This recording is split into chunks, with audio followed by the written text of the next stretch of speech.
Okay, everybody. Good morning. Welcome to First Time Farmer. I'm Steve.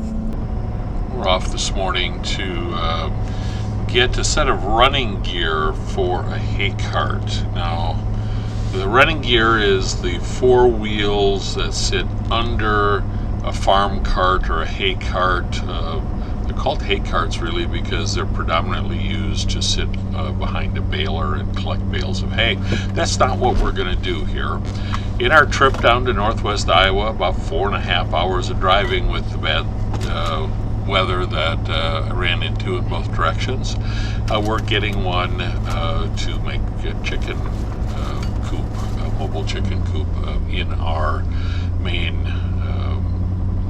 field area. We want to be able to move it around some, but we have predators up at the farm, and those predators are going to make that a bit challenging. So we're trying to quite figure out how it's going to work. We're also planning a hoop house and hope to be putting a chicken coop rolled into the hoop house for the winter months to just do a better job there. But sit back, relax, here we go.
So we are zipping down 169 out of the Minneapolis metro area, headed towards St. Peter, Minnesota, Mankato, Minnesota.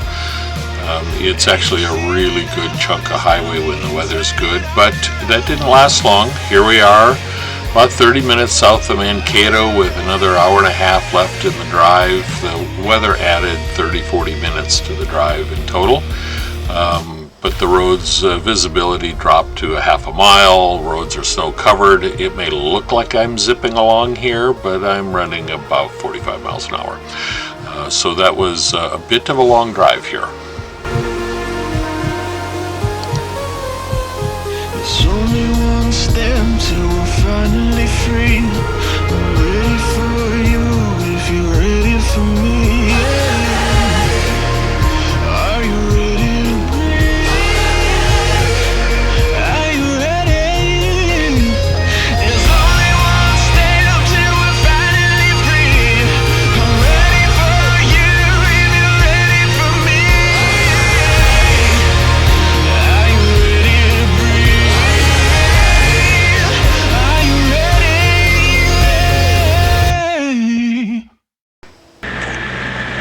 Should have had the Google Maps. You've arrived at the farm, just getting out of the truck, getting the gates open, thinking that we're going to push it on with the ramps. So just getting the gate out and the ramps out here. while they're trying to pull out the hay cart and get it ready. What are you taking the movie for? Oh, my kids convinced me to start a YouTube channel. Oh. So Then I shouldn't be.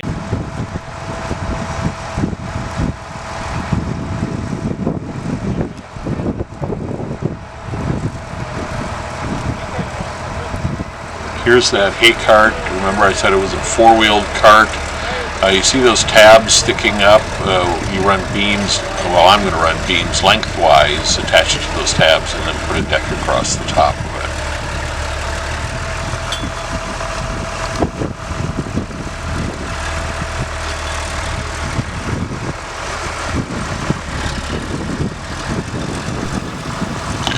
So what we're discussing here is they were thinking they were going to push it onto the trailer up the ramps that I'd set out, but determined that we couldn't do that because the tractor would get to the ramps before the wagon was in. So we're going to chain it and tie it up here.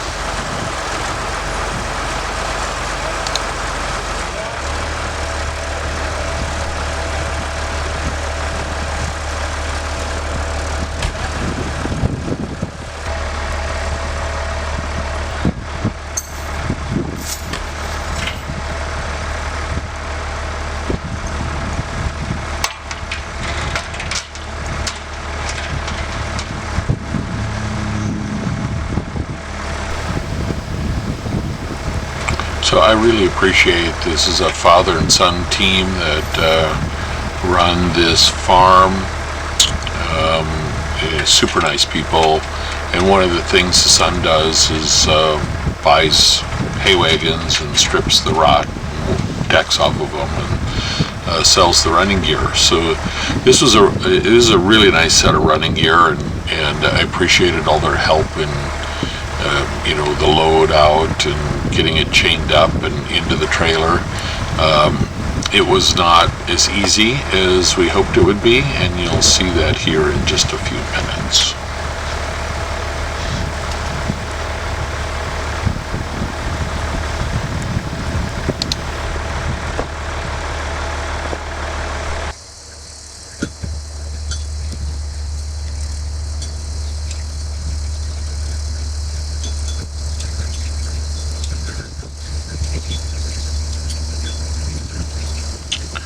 So just a little bit of statistics on this John Deere tractor that we're hauling the cart back with. It's a 4240. They were built between 1978 and 1982. They are 100 horsepower. Actually, a 4240 is 122.2 horsepower. Over 75 horse off the PTO. So two-wheel drive tractor though. The later models are four-wheel drive. But the cab obviously in North Iowa, like in Minnesota, means that you can easily get out there in the summertime when it's 90 plus degrees out in the field, in the wintertime when it's 25 below zero and blowing. Nice package.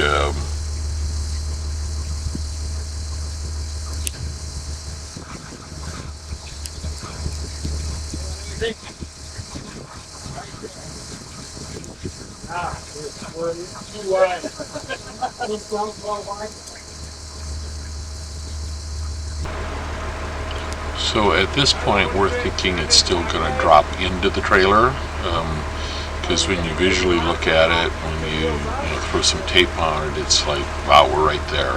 It should just slide in. The fact of the matter is it didn't. The tires bulge out a bit from the rims and from the tread, and so we get hung on the sidewalls here.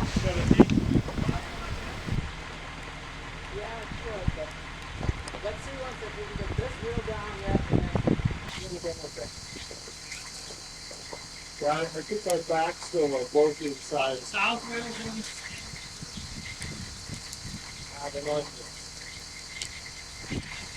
Lift it up again.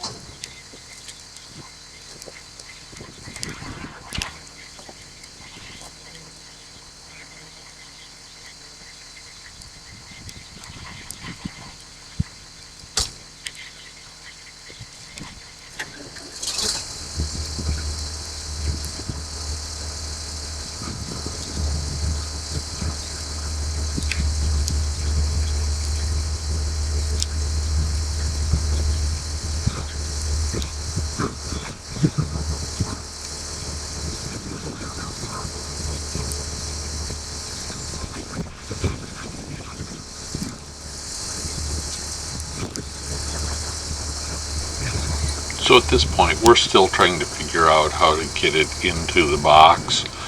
We've discussed taking the tires off, which just makes it harder for me at the other end.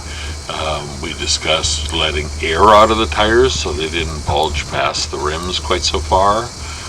So that's, he's just trying some different things, and this is the way you do it. Sometimes you try and do it, and sooner or later you figure it out.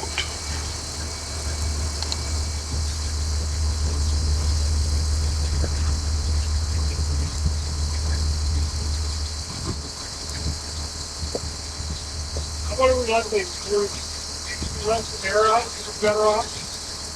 Into that, or we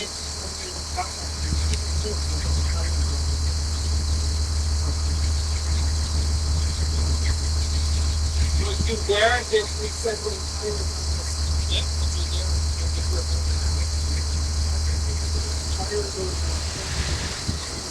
Okay, and here we have I determined to put the running gear into the trailer cockeyed, leaving the far side wheels hanging over the edge of the bed.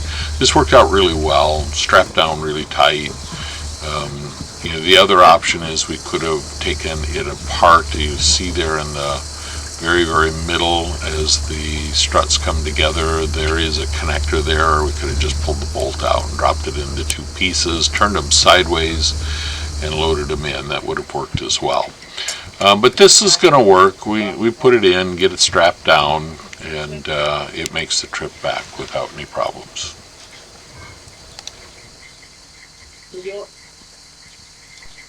The only thing I have to be worried about here is this.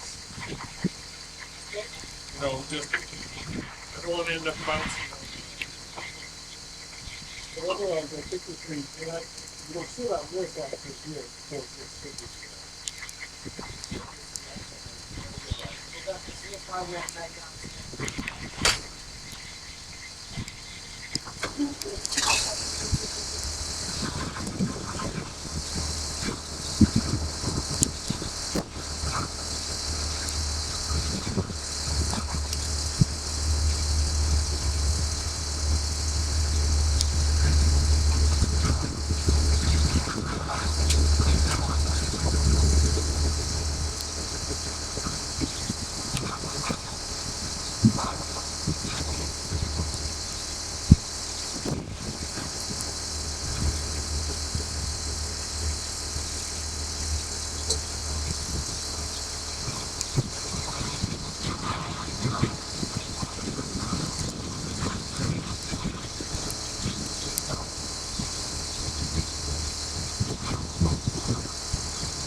As soon as we're going to get it.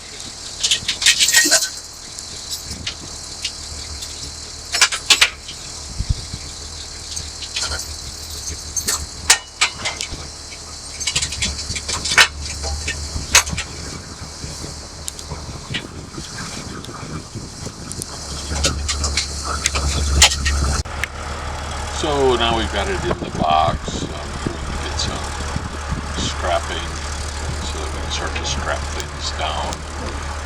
Just a note, this is northwest Iowa, almost to the Sioux Falls, South Dakota area. When they go to the store, they go to Sioux Falls. They don't go anywhere else. So But how did I find this? And this is the marvels of Facebook Marketplace. Been shopping hay carts, running gear for months, and they're all over the place as far as age and quality and price point. And so when I found this, it looked good. It's John Deere running gear. This is the one that I chose to go after, and so it worked out pretty well. We did have to delay the trip, but 3 days. We had a big winter storm come through. That was worse than what I drove through. We were just on the edges of the new storm coming in. But it worked out well, and as I say, the wonders of Facebook Marketplace.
Okay, going off to get a screwdriver, a hammer, a chisel, anything. The D-ring that's in each corner of this dump box is frozen. It's gotten ice and water in there. I did have to take it in. It took me 2 days to get the ice and snow out of it before I left for this trip, and a little bit of water apparently left back in there, or the new snow and slop that we had on the way down froze the D-ring in this corner. So get in there with a screwdriver, chisel it out a little bit, and pop that D-ring up. Then you can get it hooked, and you can finish the job of strapping.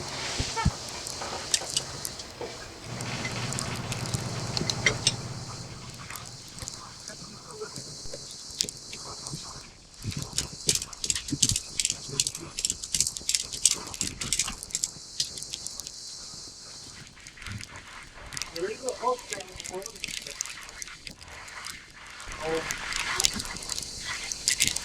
Yeah, see, I buy a lot of wagons and heavy gears.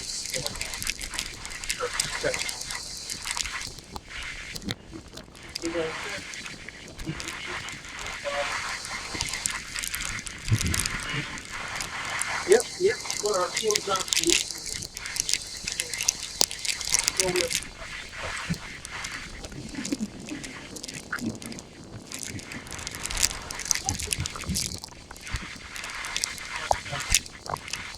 It is all 40 years.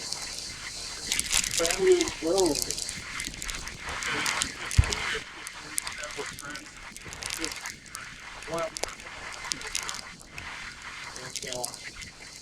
So now,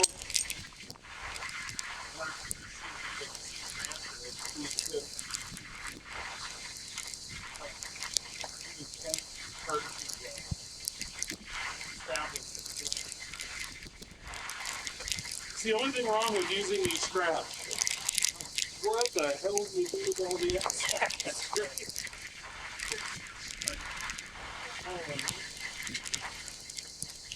And you don't do anything. You look back, flying off the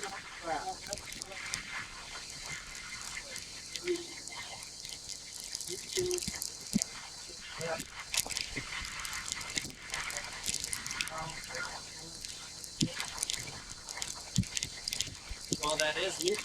Yeah, okay, move.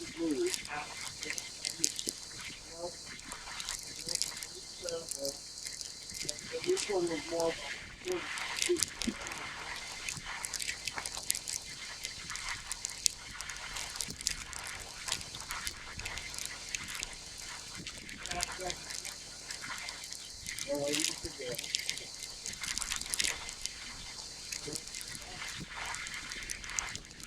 It's kind of no big deal, right?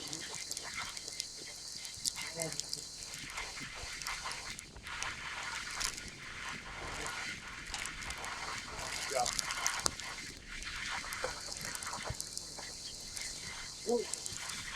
7 inches.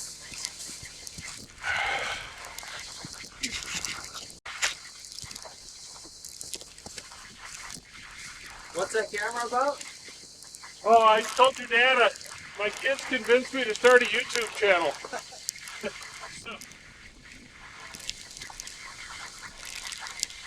So the one thing you learn when you start a YouTube channel is I need content. Yeah. You need something. Yeah, you need something to verify that you actually do things, right?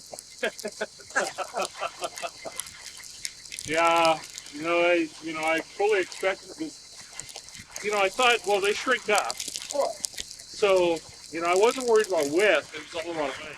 I've actually had one in the back of a pickup before, just taken all the way apart and set it on the back end. Well, that was the other thing. If you really needed to, you could have split it, and then they would have fit. No problem. This one was great, though. The roads are smooth. Thank you very much. Thank you. Have a good trip. Yeah, good to meet you guys. I'll send you a picture when you get it all built. I will.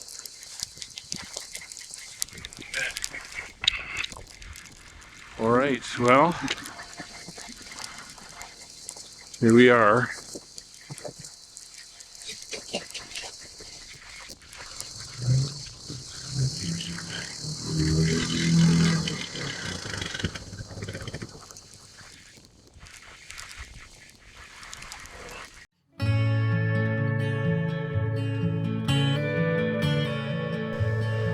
Well, headed home, got the running gear in the back, following the plow here for a while. What's going to happen at the end of this video, I'll show it. We get into the yard and you get parked again, and it's sitting there. It's still sitting there, and it will probably be sitting there till the end of April, because if I bring it up to the farm, I got no place to put it. There's 40 plus inches of snow everywhere except the driveway. So they've had so much snow in northern Minnesota, west of the Duluth area, that there's just we can't do anything up there. I was going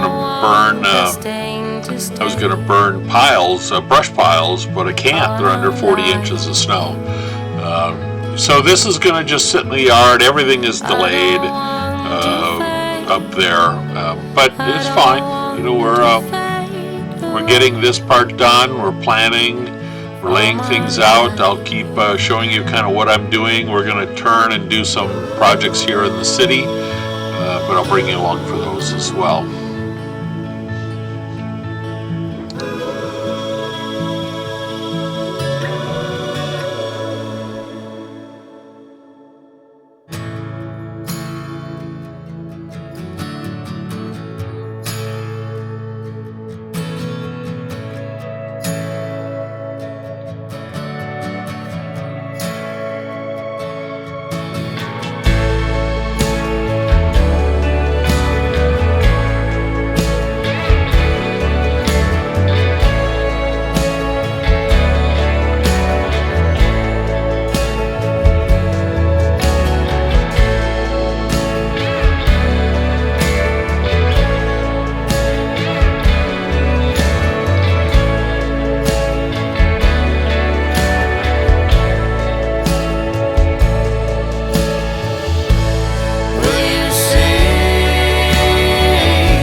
Okay, well, we've made it home. I'm going to show you here in a minute what the front of the truck looks like, all full of ice from running in the sleet. What we're going to do with this running gear is we're going to put a 2x deck on it, and then we're going to set a chicken coop for a mobile chicken coop so we can move it around a bit. And we hope to get a hoop house up, so we hope to roll it into the hoop house in the wintertime. So that's kind of the plan. Hope you enjoyed the video. You know, you can see it was a long day, 9 hours of driving, an hour loading, but I think a productive day. And so I look forward to bringing you some others. We're going to bring you a short video right after this one, kind of explaining a little more as well. But I hope you liked it. Leave comment. Make sure to give it a thumbs up and subscribe if you like the content I'm starting to put out. This is only episode 4, but we intend to just keep putting out real content as we work on projects.